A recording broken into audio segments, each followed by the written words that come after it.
السلام علیکم ورحمۃ اللہ وبرکاتہ۔ محترم ناظرین، گیان واپی مسجد کو لے کر گزشتہ رات تقریباً 10 بجے تک آل انڈیا مسلم پرسنل لا بورڈ کی آن لائن میٹنگ منعقد ہوئی، جس میں گیان واپی مسجد کو لے کر کئی اہم اور بڑے فیصلے لیے گئے ہیں۔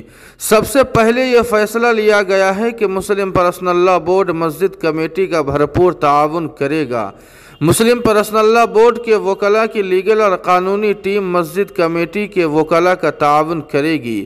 براہ راست مسلم پرسنل لا بورڈ گیان واپی مسجد کا فریق نہیں بنے گا، لیکن مسجد کمیٹی کا بھرپور تعاون کرے گا۔ دوسرا اہم فیصلہ یہ لیا گیا ہے کہ گیان واپی مسجد اور 1991 میں پارلیمنٹ سے منظور شدہ پلیس آف ورشپ ایکٹ کے قانون کو لے کر مسلم پرسنل لا بورڈ جلد ہی صدر جمہوریہ سے ملاقات کرے گا اور یہ یاد دلائے گا کہ صدر جمہوریہ کے قلم سے پاس ہوئے 1991 کے قانون کی خلاف ورزی کیوں کی جا رہی ہے۔